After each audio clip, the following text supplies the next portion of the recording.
What happened when the millionaire was mistaken for a bodyguard? It began with the small, brutal clarity of a woman who had learned to read danger in the tilt of a jaw and the way an old silhouette cut through a crowd. Camila felt it before she named it, the color of the room narrowing, her pulse a new language in her ears. The hotel ballroom was bright and warm and full of strangers laughing too loudly for reasons she didn't share. Sofia, in a cotton dress with pockets full of crumbs and a small plastic ring, clung to her hip. Camila's other arm tightened around the tray of name cards she'd carried across the room, because one of the worst parts of being a mother, she had learned, was the way your body remembered threats even after your mind convinced itself you were safe. She saw him in the glass, a face she had not wanted to find, the shape of an exit she had tried to lock away. Her chest tightened so hard she could not think. There was only motion, her feet, small and sure, moving through people, the tray forgotten, Sofia's breath hot against her collarbone. She did what she had done the night he left. She protected the child first. She moved as if the crowd were water, and she had to part it with her hands. A man in a dark suit stood where her path met the glass doors. He looked like an afterthought of the staff. Broad-shouldered, composed, eyes steady and low. Camila's fingers closed on his lapel before her brain translated the choice. The man startled, then his face softened when he saw the panic in her eyes. "Please," she whispered, urgent and raw, "pretend you're security. Pretend you're—" She couldn't finish. The hotel seemed to tilt, and Sofia's small voice asked, "Mama?" The stranger's hand was warm and certain when it covered hers. He leaned in, not too close, and spoke with a calm that felt like an offered anchor. "Pretend I'm your bodyguard," he said in a voice soft enough that only she and Sofia could hear. It sounded at once like a joke and a promise. He did not take advantage of the situation.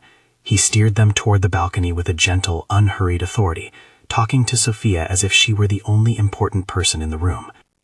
He made faces exaggeratedly solemn, then broke that solemnness with a whispered confession. His name was Raphael. He called Sofia Little Pirate when she grimaced and held tight to his hand. The way he crouched to match her height, the way he let her lead him by a single finger, made Camila's breathing change a degree. From a trapped thin thing to something that might, if given room, lengthen. On the balcony, the sound of the party receded, and the air smelled of cold coffee and the distant city.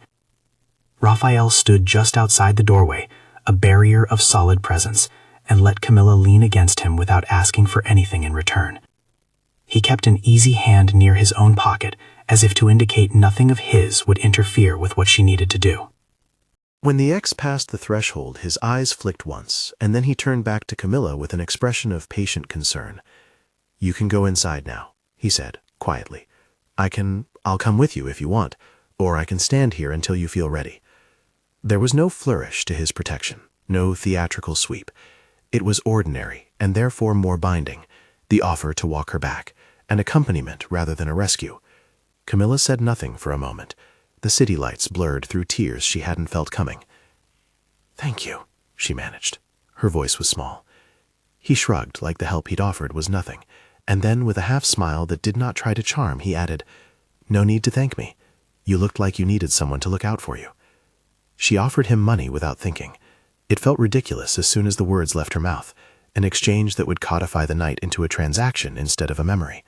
Raphael put the spare bills back into her hand and shook his head. "Impossible," he said. "I've got a cat at home who pays me in company. Can't take cash." Sofia laughed, a free sound that felt like forgiveness. She hopped off Camila's hip and ran back inside toward the glittering buffet, where a woman with a tray bent down to offer her a mini cupcake. Camila stood a little straighter. For the first time that evening, she could picture leaving with her chest intact. He left him the small distance into the ballroom, inconspicuous and steady at a place to which she could return. He didn't lean in to make declarations or to learn her secrets. He simply stayed within sight, a human placeholder between her and the memory of her past. When the ex circled back, a shadow at the edge of the crowd, Raphael moved closer, placing his frame between them without force. He wasn't loud, he was a presence like a planted tree. The ex, meeting that calm, diverted politely, and the room spun on. Camila found the door to the cloakroom with a new, practical focus. She returned to the table she'd been manning with a faint, surprised gratitude at her chest. Colleagues offered breezy congratulations on the event's success. She nodded and tried to breathe. She had little time for the audience. Her work was a refuge, thin, careful pieces of silver and stamped gold that took shape on her bench, with the kind of patience she had learned from making soup for a child who only wanted bread. After the last guest had drifted and the staff began stacking chairs, Raphael appeared by the small cluster of boxes where she gathered her materials. He looked comfortable in the informal chaos of the back room, pulling on a pair of gloves that had nothing to do with him. He was still in sleeves rolled up. He smelled faintly of the cologne of someone who'd forgotten to worry about appearances that night, sandalwood and rain. "Can I get you a coffee?" he asked. "Or do you prefer your war paint of solder and polishing paste?" She almost smiled. "Coffee," she said, "strong and black." They sat side by side at a small round table. Sofia dozed on the bench with her face turned up against a scrap of cloth, a discarded paper crown flattened beside her. The office lights hummed. For a little while there was the small, sacred falling away of pretenses that happens between strangers after a shared, sharp moment. Camila found herself telling him pieces she didn't hand out to everyone. How she had moved cities after losing both parents in a year. How she had opened her studio in the back of a bakery because rent in the neighborhood was bearable if you were careful. How her ex had loved the idea of children until the first real responsibility arrived and then simply become heavier than air. Raphael listened with the attentiveness of someone who had practiced listening, not as a skill but as a moral shape. He said little about himself, saving his words for when they mattered. When he did talk, it was with an economy that made ordinary things feel substantial. A father who had been gone for a long time, a canceled wedding that didn't have a villain in it, only two people who grew in different directions, he said, as if the absence of blame was a small kindness. He mentioned he worked on security solutions vaguely, and Camila imagined alarms and men in black. She made a joke about him being very convincing as bodyguard, and he smiled without correcting her. There were small, formless clues dangling in the edges of his words, an offhand reference to a board meeting that sounded adult, a comment about deadlines that suggested he had responsibilities beyond the neighborhood bakery. But none of it threatened the shelter that had formed around that table that night, a place where work schedules and old griefs were marked on a map and then left there to see if perhaps they would become less jagged. When she walked Sofia home through the first cold bite of the Sao Paulo night, Raphael offered to put her into a taxi. She said no, but the offer remained like a soft hand at the back of her shoulder long after he left. It was not the kind of gesture that demanded much in return. It simply existed. The next morning he sent a single-line message confirming coffee. It was not a declaration or a plan, just an honest inquiry. She was surprised to reply yes. They met for coffee again and again, and the world of their meetings was small and concrete. An espresso bar with a battered menu, a bench under the old trees by Ibiraquera Park where pigeons shuffled for hopeful crumbs, a Thursday morning when he arrived with pastries and a careful way of being pleased by the sight of Sofia's sticky fingers. He had a cat who disliked shoes, he told Camila once with a laugh, and her apartment plant had survived only because she talked to it at midnight. There was humor in details that didn't ask to be loved, an honest form of intimacy. Raphael arrived at the studio one rainy afternoon, carrying a small umbrella and an apology for the mud he tracked in. He came in with an offer to help carry a crate of brass sheets. His hands were sure and unhurried as he set down each box. He did not crowd the work, but he did not absent himself from it either. Sofia declared him an excellent crate bearer and awarded him a marker crayon crown. In the atelier, the air always smelled of metal and lemon oil. The workbench was scarred with positioning marks and smoothed by years of careful hammering. Camila's fingers were fast and exact. She translated grief into tiny rings that held memory and hope at once. Raphael watched, genuinely fascinated by the way she coaxed form out of silver. He even tried his hand at filing a small edge, the awkwardness making them both laugh, and when he complimented a bezel she had set, she saw the pleasure of recognition on his face, not at his own importance, but at the skill of the work before him. Days rolled into a loose rhythm. He would drop by with breakfast, which he always laid gently on the table without asking. He came to Sofia's little performances at the library. He remembered the name of the woman who cut Camila's hair, she had mentioned once in passing, and sent a small bouquet of dried lavender to the salon, with a note that read, "For making the world less sharp." The gestures were not grand. They were domestic insistences, an offer to pick up groceries, a willingness to listen when a night was too much for her, a presence at a school recital, with a face full of surprise at Sofia's capacity to sing the wrong words with absolute conviction. Camila was not unaware of the gradual reweaving of trust. She counted the gap between her past and now in small acts he performed without naming their significance. He came when he said he would. He stayed away when she needed to be alone. He asked questions with a patience that did not demand answers. There were times when she tested him, sharp as a pin. An abrupt text, a delayed message, a comment about an invitation she had accepted with another friend. He met each test with calm, not with hurt or with rehearsal, but with steady reassurance. The months that unfurled were slow as a recipe, measured and often soft. There were quick sparks of laughter and quieter, tender moments that felt like the slow burn of kindling.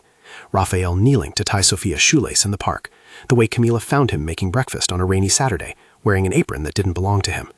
There were also tiny quarrels, missteps about time or exhaustion, misread tones, that were repaired by conversation and small apologies, none of them truly urgent, but enough to insist that this was not a dream, but a life in progress. He never offered money to solve a problem he had not been asked to fix. When the studio's oven broke down before a big order, he did not write a check and call it done. Instead, he came over with a borrowed heating element and his hands on the tools, working beside her until the solder held.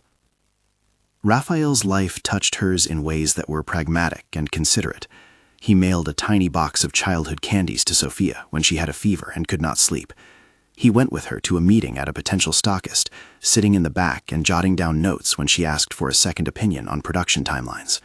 He played with the cat he met once and knew to bring along a small tin of tuna. Small things that became proof rather than promise. Camila's defenses did not fall so much as rearrange. Where they once formed a solid wall, there were now movable gates she could open or close, depending on how the day asked her to be. She let him help hang a curtain. She let him hold Sofia's small, sticky hand in parks when she needed to answer emails. She let him see the paperwork that detailed how much she paid herself, how thin the margins were, and how hard she pushed. He never judged. He only offered a steady, careful attention that felt like a different kind of shelter. One evening, weeks into their slow unfolding, she stood at her bench and looked at a ring she had been making for a client who wanted a wedding band hammered with a pattern of tiny waves. The band did not belong to her or Raphael. It was, in a sense, the space between them, work that suggested continuity, the promise that something could be formed and kept. "Do you ever want more than this?" he asked quietly, watching her hammer the tiny edges. It was not an interrogation, but an opening. She paused, thinking about the child asleep on the couch at home, about the quiet dread that had been with her for so long, like an unwanted friend. "Sometimes," she said, "but not a spectacle, not anything that requires me to risk my daughter's safety or her stability." He nodded, as if he had known that already, as if he had built his life on a scaffold of promises he could keep. "Neither do I," he said. "I don't want to be a performance for you. I want to be the kind of person who shows up." The words were modest, but the intention behind them was more dangerous than a declaration, because it required him to choose, not just to speak. She tested him in other ways. She said casually, months later, at a friend's barbecue, "If you were rich, would you be with me?" It was not cruel. It was an honest, brittle question that she flung like a small stone to see the ripples. Raphael did not flinch. He looked at Sofia climbing in a tree, and then back at Camila. "If I were," he said, "it would change the circumstances. I wouldn't expect you to change. I would only hope to carry as much as I can, so you don't have to carry alone." His answer was not the fanfare of a millionaire's confession. It was a quiet mathematics of responsibility. She believed him, mostly because his actions matched his words over time. He showed up at parent-teacher conferences on the days she said she couldn't get out of the studio. He fixed the leaky tap without announcing he could hire someone to do it, and he arrived with extra towels when a pipe burst at her apartment. Hints of his means drifted into view like small, unremarked stars. She noticed the watch he wore, a thin band unlike those made to simply tell time, an object with a private polish of craftsmanship. Once his phone lit with a notification from a business newsletter she had never heard of, something about security infrastructure and investment rounds, and she glimpsed his name in a headline when their friend Marina sent a forwarded article. Security startup expands solutions in city, chief innovator spearheads new campaign. Her eyes skimmed the paragraph and then snagged on a photograph. Raphael, upright and composed, the same face that had been to Sofia's level in the park. Camila read the article twice, then closed the browser as if by doing so she could also close the possibility that he had been something other than what she showed her. It was not that his wealth frightened her. It complicated a picture she had grown used to, the conviction that intimacy must be earned, and that money could buy many things, but not the particular, patient work of being trusted. The issue, she realized, was whether his care had been dependent on his resources or if it preceded them. The suspense in that question tugged at her, as a child tugs on the hem of a coat, wanting notice. She thought of the night in the hotel, the whisper, the balcony, the way he had refused payment. She thought of the way he had hung back when she needed space, and arrived when she had asked. Those first acts had not been given with the display of an owner. They had been offered in the idiom of a person who recognized pain and did not want to insist upon its explanation. They were, in short, human. If there was a pivot, it came quietly. Raphael began to arrive with a small, excitable box of wooden building blocks for Sofia, who immediately set them in geometric patterns that only she understood. He planted a tiny rosemary sprig in a pot on the windowsill because Camila mentioned she loved its smell when she cooked. He knitted himself into their days with small domesticities that made room for a future Camila had not thought she could hold. Yet the old scar did not vanish. Camila woke sometimes in the night with a silent, sharp ache, the knowledge that a man could walk out and leave her counting the holes he'd left like pennies in a jar. She did not wear her fear like armor for show. It was simply a fact she carried. Each time she considered offering a more complete life to someone, she measured what her daughter would lose if that someone chose differently. One morning, months into the steady pattern they'd allowed, Camila came to the studio to find a table set with a tray of fresh bread, a small vase with a single gardenia, and a note that read, "For the best hands I know." There was no grand gesture, no elaboration, only a kindness that had been curated into a form she could accept. Sofia danced around Raphael's legs like a little comet, sticky fingers catching the sun. "Why do you do this?" she asked later when he rinsed a cup, water forming a steady silver in the sink. He looked at her with a softness that did not need explanation. "Because sometimes being useful is the only way we get to be trusted," he said, "and I want to be useful." It was a modest philosophy, and it suited the life they were building. Not a resplendent palace, but a home made of workbenches and small practical promises. She allowed it, with caution and with moments of hope. It was at that moment, amid the aroma of coffee and new bread and the sound of Sofia humming an invented song, that Marina, her closest friend and an unapologetic conduit of neighborhood news, burst into the studio with the kind of excitement she reserved for book deals and property gossip. "Have you seen this?" Marina fumbled with her phone, eyes bright. "I can't believe. Raphael? Really?" Camila watched Raphael as Marina scrolled, clinical curiosity warbling into something like astonishment. He did not seem to change on the surface, but there was an unmistakable slight shifting in the air. Sofia, who had learned to catalog big emotions like weather, paused mid-hum and looked from one adult to the other as if waiting for a forecast. Marina's fingers stopped on a photograph, Raphael's face paired with a headline, one of those succinct business blurbs that suddenly made a face look like a brand. "He's a big name, Camila. I mean, look at this. He started something with," and here Marina's voice dropped to an awed whisper, "with people I know." Camila felt the tray of bread grow heavy under her hands. The image on the phone was the same man who had been at the balcony with Sofia. It was also a man whose hand had steadied her and who had learned Sofia's favorite way to eat jam, on toast, not plain. The photograph could not contradict the man who had fixed her leaking tap, or the one who had tied a ridiculous shoelace for her child. But it did introduce a new question into the lives they were stitching together. How large, in fact, was his world, and how much would that world touch the fragile one she had built? She placed the vase a fraction further away, as if moving something small could shift the balance back. "I didn't know," she said. Raphael's face did not harden. He only folded his hands into each other and watched Sofia stack her blocks into a tower that defied gravity. "I don't advertise it," he said simply. "Work is work. People believe what they want to believe about others." Marina sat on the stool, bright with the possibility of gossip. "I mean, this is huge. Are you okay, Camila? Are you—" She waved a hand, searching for the right word. "Dating a CEO? That's like a plot twist." Camila managed a half-laugh that felt more like a sieve for fear. "He's not that. He helped me with a pipe once." The words came out as an attempt to tether the man to the present life, the small plumbing fix, the toasted bread, the way he had taught Sofia to whistle by blowing across a straw. Raphael lifted his head and met her gaze, the look between them quiet but not defensive. He did not deny the headline, nor did he allow that headline to eclipse the ordinary sequence of commitments he'd already made. Visiting doctor appointments when she had to work late, showing up at school pickups when she forgot the time, bringing Sofia a small painted stone because she had declared stones precious once on a walk. Camila's chest was a tight place then, full of gratitude and 1,000 sensible fears. She loved the way he folded into their days, how he took delight in household routines. She loved the weight of his quiet competence, and yet she could feel the old instincts stir, the need to protect her daughter from upheaval, the suspicion that a man with resources might one day choose convenience over the complicated tenderness of raising someone else's child. The reveal, because that was what the headline felt like, a reveal, did not close a door but instead opened a corridor of questions. Was he the kind of person whose life would change her space beyond recognition? Would his world demand that she become part of a spectacle she did not ask for? Or would he, as he had in small things, fold himself around her edges to make a better life possible without trading away what mattered most? Raphael saw the thought in her face before she could shape it into words.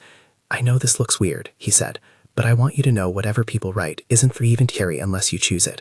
Everything I do, well, most things, I'll do because I want to be here, not because I need to show off a life you didn't ask for." She wanted to believe that. She wanted to stake her fragile trust on the simple arithmetic of hours spent and coffee shared. But there was, suddenly, a new variable. Marina's news had not changed his hands, his patience, the way Sofia now spontaneously snuggled into his side on the couch and listened to him tell stories about the little cat that bit him once. But it had extracted from the future the possibility of a new gravity. "Do you feel tricked?" Raphael asked, the question not aimed at her but at the air that now seemed to insist on definitions. "No," she said at first, because it was true in the small, immediate way. "Not tricked. I just—" She stopped, because she didn't want to explain the old pain in a way that made it sound like a requirement rather than a fact. She was wary of making a biography into a prophecy. He smiled, slow and rueful, and reached across the table to tap her hand with his fingertips, a gesture that had become their small ritual. It was a consensual touch, light, a mutual recognition of the precariousness of the moment. "Good," he said, "because I don't expect anything. I want you to decide when you need me and how." Marina, who had little patience for emotional nuance, put a hand over hers. "Just be honest with yourself, Cammy," she urged. "If he really is what this says, then you can ask the man who loves you to be who he says he is. And if he's not, well, then you know." Camila nodded, because there was a truth in Marina's bluntness. But that evening, when she carried Sofia into bed and kissed her forehead, feeling the small, warm weight of her daughter's hair under her lips, she thought of Raphael as both boon and complication. He had been a stranger who pretended to guard them and then had stayed. He had become a presence in their home, an extra chair at the table, a pair of hands that held when the world asked too much. Yet a photograph with a headline had the uncanny capacity to make you see everything you had been given through a different lens. She slept with the light on that night, a small, deliberate concession to the way old fears returned when the world receded.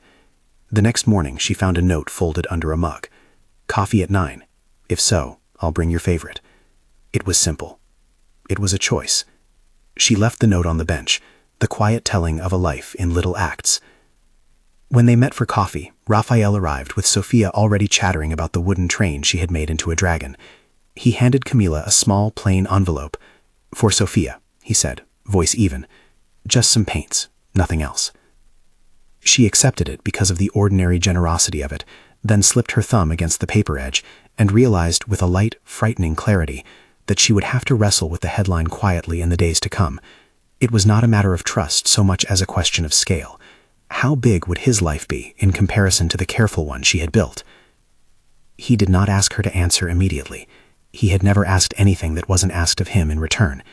He played with Sofia while she drank her coffee, and when Marina sent her another message that afternoon, this one a collage of interviews and photos with Raphael in the background, Camila laughed, a small, incredulous sound.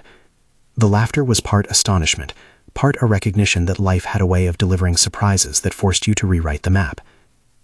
That evening, as rain began to stitch a steady thread across the city, Raphael stood at the doorway of her building with an umbrella and a sack of groceries. He had picked up the brand of tomato paste she liked, and remembered to buy the organic flour for the loaves she baked on Sundays.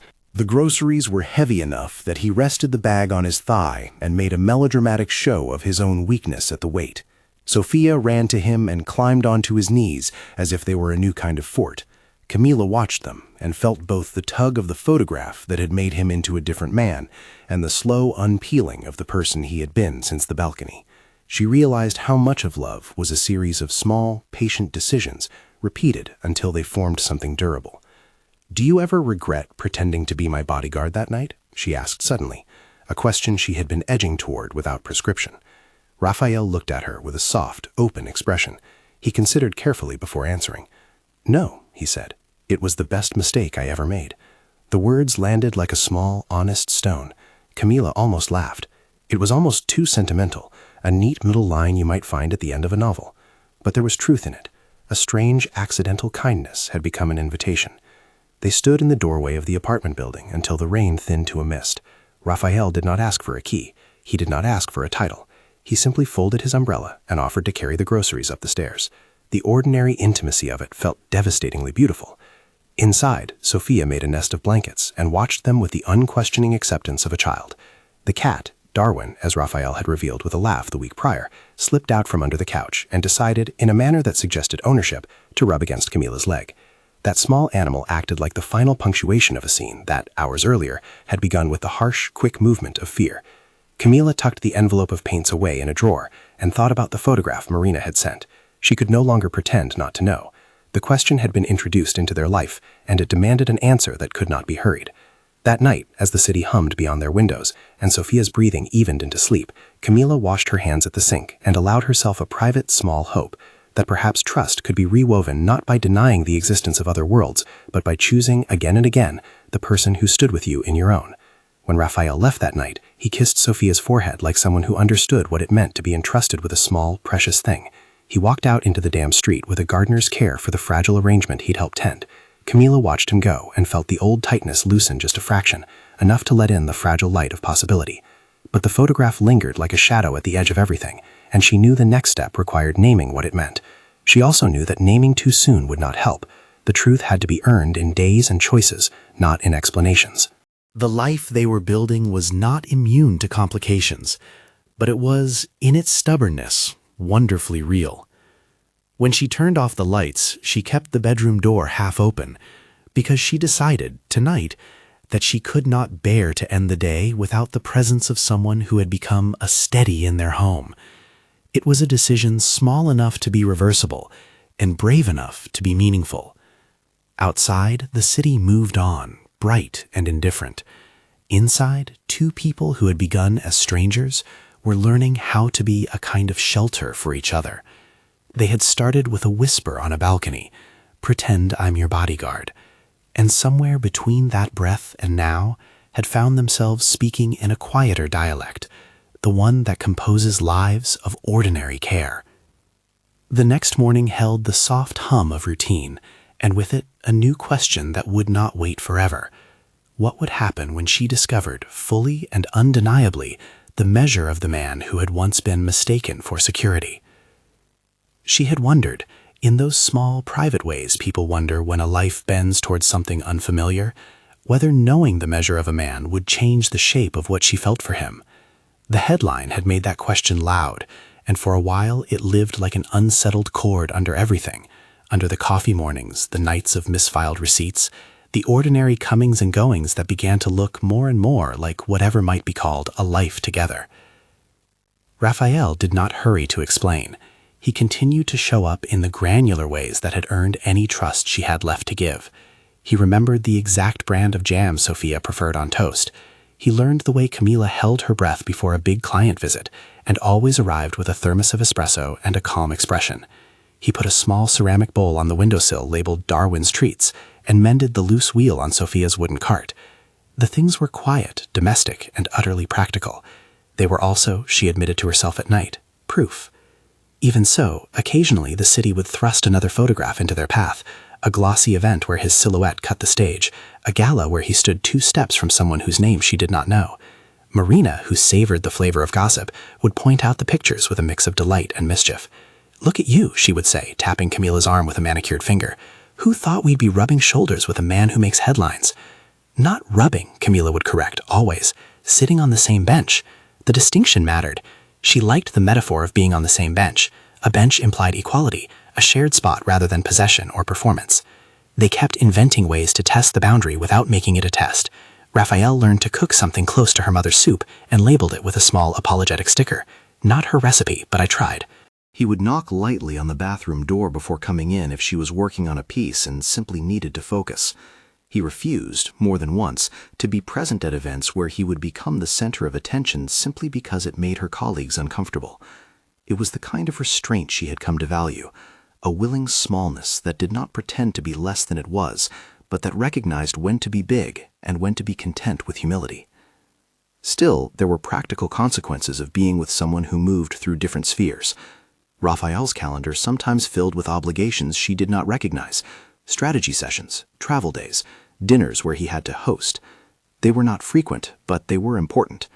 The first time he told her he had to go away for 3 days to meet with partners in another city, the ache that unfurled in her chest was not drama. It was the honest arithmetic of a life she had learned to keep small and manageable. Even small absences could feel like a ledger entry in a life built on predictability. "I have to go," he said that morning, his suitcase open on the bed like an unasked-for punctuation. Sofia, still in pajamas, crowned him with a stray sock and declared him ready for travel without fully understanding the geography of adult obligations. 3 days? Camila's voice tried for calm. "Do you have to?" "It can't be moved," he said. He folded his shirts with the same careful, efficient movements that made her heart settle in unexpected ways. "I will call every day. If I miss a call, come over and yell at me. I'll deserve it." She laughed at the absurdity of the instruction and let it be a small human exchange. She let him go with a kiss at the door, light, voluntary, and watched him retreat into a life she loved but did not yet wholly know how to live inside of. He left Darwin curled in a scarf and a small note that read, "Feed the cat like you mean it," with a smiley face drawn in the corner. The first night without him felt panoramic and empty. She found herself counting the hours by the ticking of the oven timer, as if the simple mechanisms of the apartment could keep time for her heart. Sofia fell asleep with her head on Camila's chest like a stone that had finally been laid down, and Camila let her be there until the weight made her breathe shallow and steady. She slept with the bedroom door open a fraction, out of old habit and new habit both.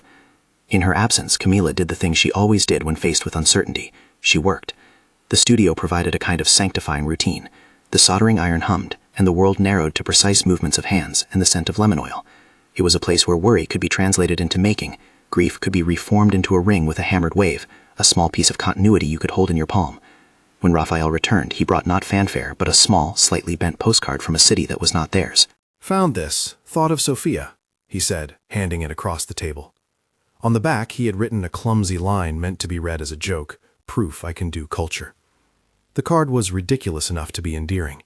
It was also a notice that his life would require periods of absence and re-entry, and that his re-entries would continue to be practiced with care. There were other tensions, the ones that come with intimacy when two independent lives begin to overlap. Bills and expectations. Who would take Sofia to the dentist that week? Whether she wanted help managing the orders that picked up suddenly because a boutique had decided to carry her pieces. Raphael offered, always, to help in concrete ways.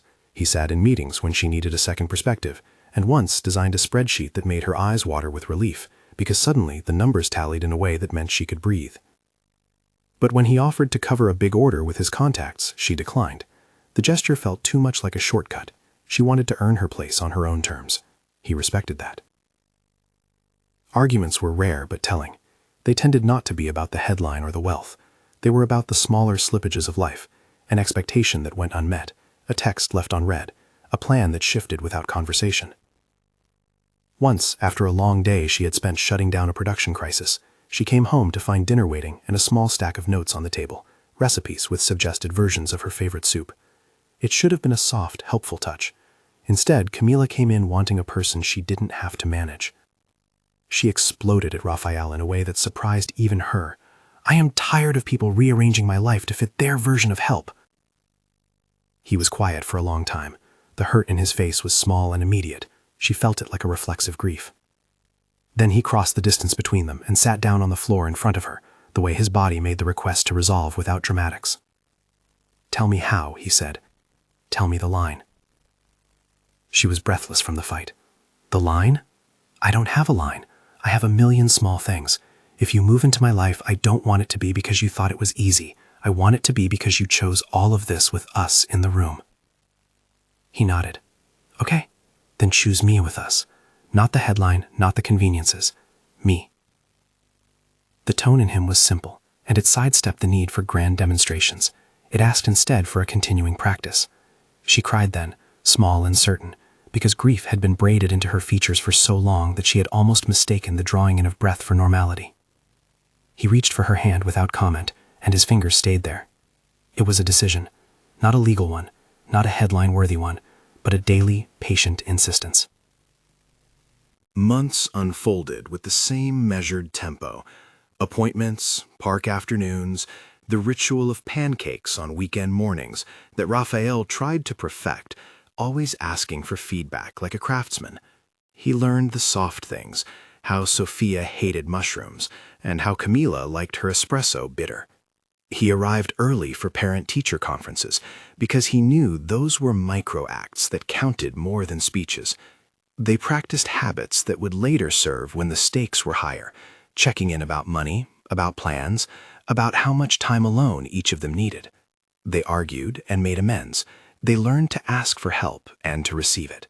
The move-in decision was slow and mutual. No abrupt cohabitation, no dramatic sweep. He did not ask for a key until she offered it in the middle of a rainstorm, after a day when the bus had broken down, and she had walked home with a crate of materials that left her sleeves damp and stained. She had come in exhausted, and he arrived with a kettle already boiling and towels folded. She handed him the key with a small joke, for emergencies and for you not to get lost in my kitchen, and meant it as a boundary and a gift both. Living together came with new, humbling negotiations. There were nights when his phone lit up and he answered with a practiced, professional tone that made her realize there were entire parts of his life she would never fully occupy. She sat sometimes on the couch and watched him, and felt both gratitude and the old cautiousness, the same dissonance she had when she first saw his photograph in a business newsletter. He was generous in the ordinary ways that mattered: breakfast on the table, a folded laundry sleeve, a hand on the small of her back when she lugged too many bags. He was careful not to overdo the interventions he could perform with money. There were offers that she refused, and each refusal was accepted without resentment. The next important test did not involve headlines or distance, but history. One night, after a day that had been small only in its accumulation of minor disasters, an order delayed, a supplier who flaked, Sofia with a fever, she sat on the floor of the living room and felt the loneliness like an animal making a nest in her chest. She had always been the one to manage crises, but this one accumulated in a way that felt like evidence that there would always be more to fix than she could handle alone. She broke down, not theatrically, but with the precise, exhausted intensity of someone who had been carrying a weight for years. The sound she made was not for show. It was a release. Sofia, half asleep on the sofa, blinked and climbed into her lap like a small, warm anchor. Camila wept into a sleeve and felt the years of guardedness loosen in a way that frightened her. Raphael sat across from them and watched. He moved closer, slowly, reverently, as if not to disturb the shape of a wound that had been opened. He did not offer solutions. He did what he had done from the beginning. He made a space and then filled it with committed presence. He called no one to offer a rescue. He did not announce that he could fix everything with a wire transfer. Instead, he brewed tea, warmed a blanket, and stayed. "I don't want to be saved," she said between breaths. "I don't want to lose the part of me that fights. I just don't want to be alone." He listened. He understood that the distinctions she made were not of pride, but of safety. He said simply, "I will not take away your fight. I will fight with you." That sentence, modest and deliberate, sealed something more resilient than romantic poetry. It required him to be present not only in comfort, but also in the messy business of days. He agreed to a set of small, pragmatic things they both had long resisted: weekend calendars, a shared bank account for household expenses, a committed day off a week where he would be solely in charge of Sofia and the domestic tasks so Camila could work uninterrupted. The first Saturday of their new arrangement, he took the child to the library for the morning while she finished a commission. He returned with a honeyed smile and a certificate Sofia had earned for best creative use of cardboard. Camila, breathless and grateful, felt the fragile architecture of trust begin to thicken into something sturdier. Buying a house came as the natural next step, not a grand leap, but a careful negotiation of needs. They wanted a space where Sofia could run in a yard, where Camila could expand her bench without worrying about disturbing shared spaces, and where they could all find places that felt private and places that felt open. Raphael insisted on involving Camila at every turn. He would not decide without her. They looked at houses with the slow curiosity of people who were learning to see possibilities in one another. He would stand in a prospective kitchen and imagine where her tools might sit. She would run her hand across a windowsill and think of how the light would fall on her workbench. One house in particular felt like a finding. It was not a palace, far from it. A low brick house with a small front yard and a workshop space built off the back. The yard had a citrus tree that smelled faintly of sun, and inside the rooms were the right scale for a family that did not want to be ostentatious. Sofia discovered a built-in nook perfect for reading. Camila imagined the bench by the window and the little door that opened to a yard where a small vegetable patch could be coaxed into life. They made the decision like many of the good choices in their life, together, with attention. Raphael did not insist on doing the heavy lifting with money. He offered options and made sure they fit her terms. He suggested financing avenues in generalities and left the details for the accountant her friend recommended. When an offer was accepted and the keys were theirs, they celebrated with takeout pizza and a thinned-out bottle of wine, the floor dusted with the glow of new ownership rather than grand ceremony. Sofia ran circles around cardboard boxes and declared them forts. Raphael's proposal came months later, not on a stage, but at the little backyard table beneath the citrus tree, with strings of lights like small constellations overhead. He waited until the dusk made things gentler, and the day itself had softened into memory. Marina had come by as an accomplice. She fussed with the napkins like someone orchestrating weather. He had the ring wrapped in a cloth that matched nothing of their life, and for a long minute he simply watched them, as if cataloging the small ordinances of his devotion. Sofia's hair sticking to her cheeks with sweat from running, Camila's hands in flour from a bread she had attempted that evening. He spoke in a low voice. "You know I never expected to be here," he said. "I didn't plan for this. Well, not like this. But I have planned carefully for how I will love you, with work, with patience, with the ordinary things. And I want to ask you something that matters, because it would mean we choose each other in front of the world we make." Sofia, who understood ceremonies as a child understands the rules of a game, reached for him and held his hand like a bridge. "Will you marry my mama?" she asked, without the condescension of experience, but with the absolute clarity of a 3-year-old who demands certainties. Raphael looked at Camila, and then at Sofia, then back at Camila, and smiled. He opened the cloth, and tucked within, the ring caught the light. It was simple, a hammered band with a small inlaid stone the color of a shallow sea. Camila's breath hitched at the familiarity of it. The stone matched exactly the little bead Sofia had always loved to press into Play-Doh and insist was a treasure. "I chose something for us," Raphael said quietly. "This stone, it's not extravagant, but it seemed right. Sofia will tell you why." He let Sofia place her sticky finger against the ring, and she declared in solemn tones, "It looks like the ocean," as if pronouncing fate itself. Camila laughed, and then she cried in a way that was full and not faint. It was a tear of acceptance and recognition, and, not unimportantly, the acknowledgement that the man before her had chosen the domestic, difficult labor of presence over spectacle. She said yes because she wanted to, because she had seen what his choices looked like day after day. They told friends and family in a modest way, a small dinner that doubled as an engagement celebration, where Marina knocked back a toast and declared, "About time," with affectionate force. Raphael's world did brush theirs then. Colleagues offered congratulations, and some wondered at the ease with which the two worlds overlapped. Camila noticed the curious shifts, an invitation that expected them to show up as a unit, a question about titles someone asked a little too loudly, but these were small ripples around a pond that had been made deliberately calm. Soon after the engagement, the surprise came like a private miracle, a positive test, a small blue line, the way a future could fold within a present. Camila's first feeling was a blunt happiness that made her stomach flutter. Then, almost immediately, a reflective fear. Pregnancy meant change, and change meant risk. Would this new small life complicate the delicate balancing act they had made of trust and independence? Would the presence of another child redraw lines she had learned to hold steady? She told Raphael in the quiet of the studio after hours. He had arrived with a sleeve of the same toasted bread she loved, and a nervousness oddly visible in his hands. She set the positive test on the table between her soldering iron and a heap of silver filings. The way his shoulders loosened when he realized what it was had the gentleness of someone who had been waiting to be given permission to be ecstatic. He did not make promises about perfection.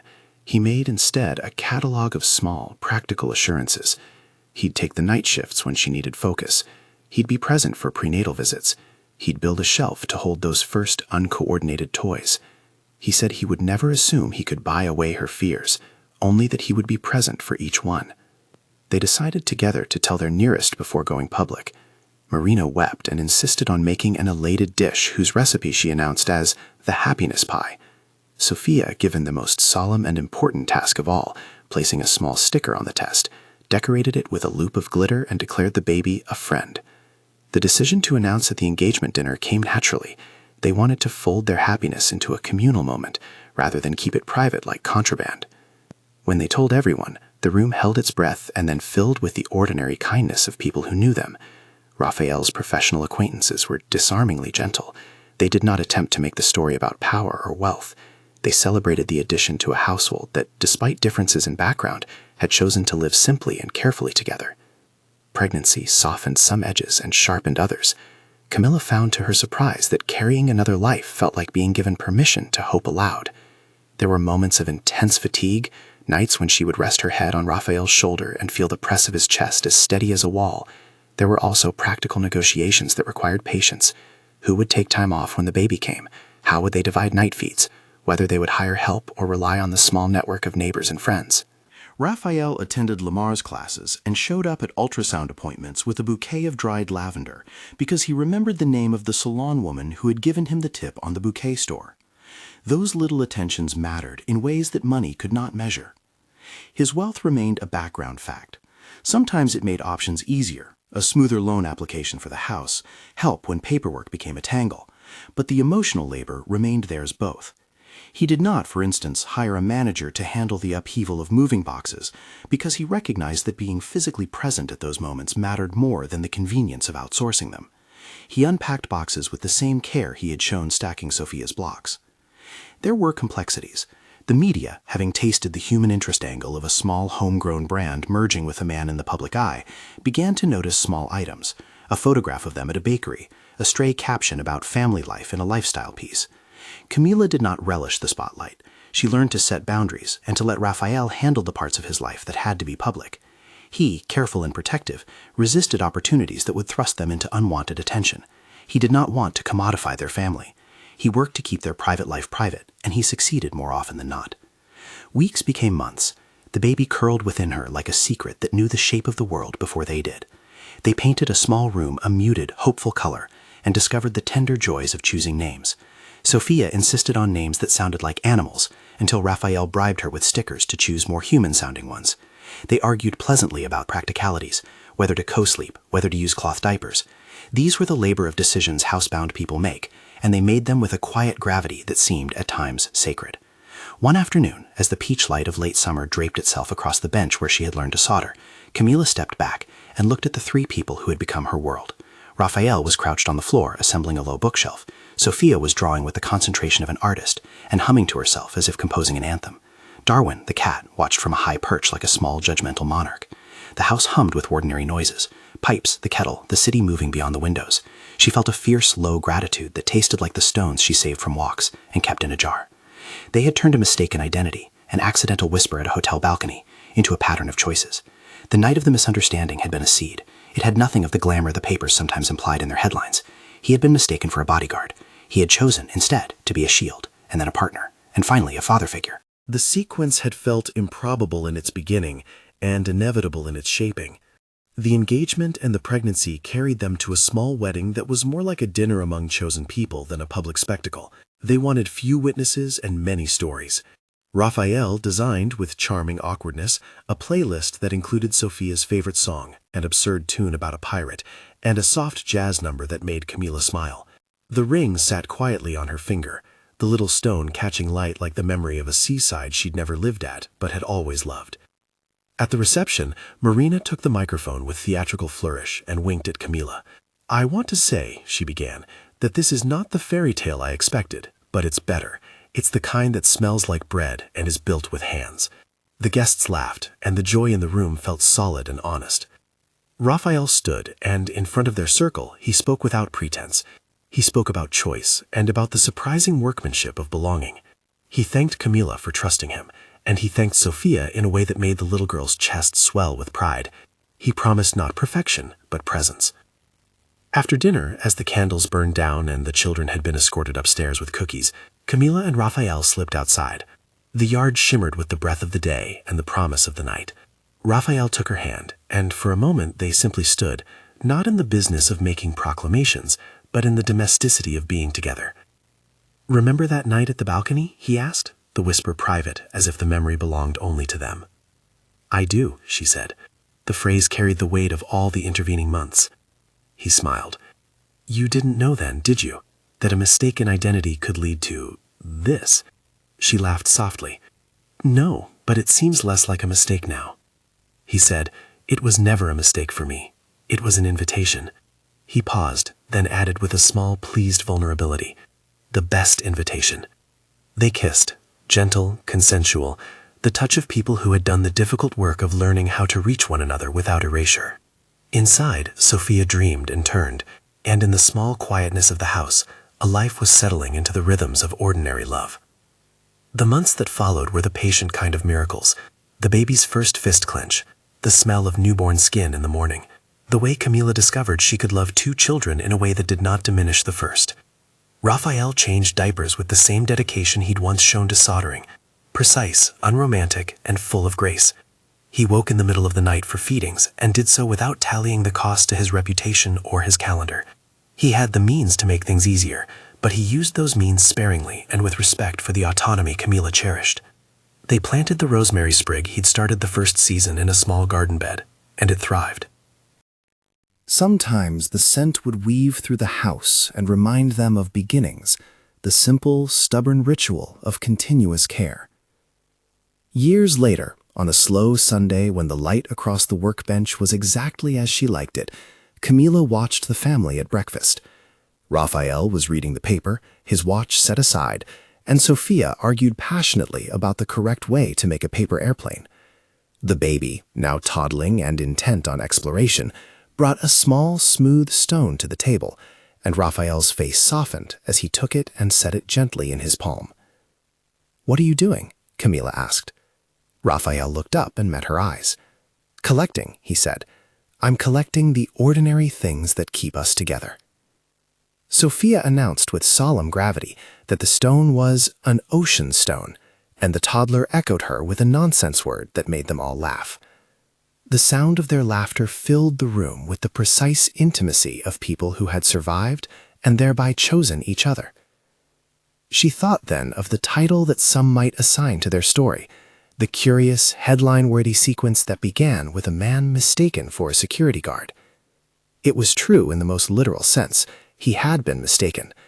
But the truth of their life had never fit into an easy label.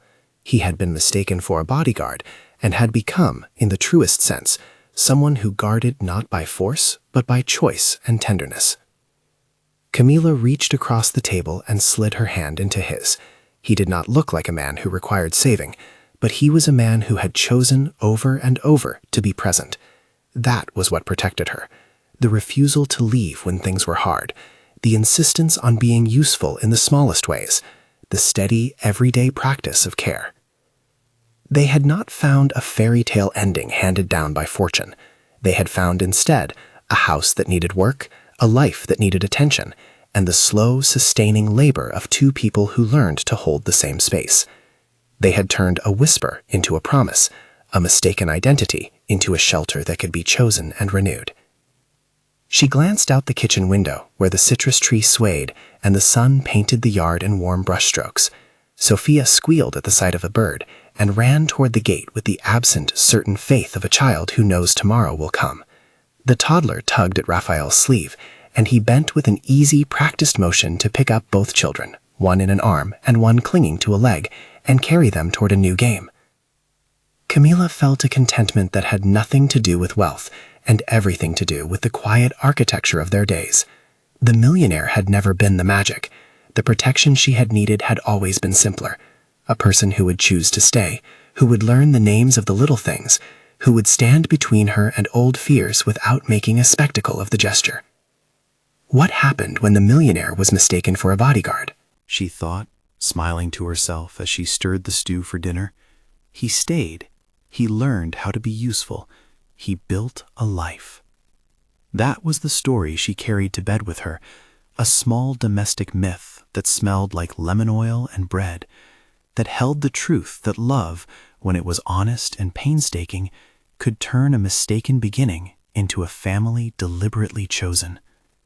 If this story touched something in you, if you love quiet, slow-burn romances about people who rebuild and choose each other, please share it with someone who would enjoy it. At night, the three of them, 4 now by any counting that mattered, fell into the easy cadence of a household that had done its work. Outside, the city hummed with its indifferent rhythm. Inside, a home held its occupants in patient, ordinary ways. The whisper on the balcony had been the first sentence. The rest had been written in breakfasts, in repaired pipes, and late-night worries folded into gentle promises. It was not a headline, but a life. It was not a rescue, but a choice. And in that choice, they found a shelter that needed no mistaken identity to be true, only the continued decision to show up, to stay, and to love as if love were a craft to be practiced each day.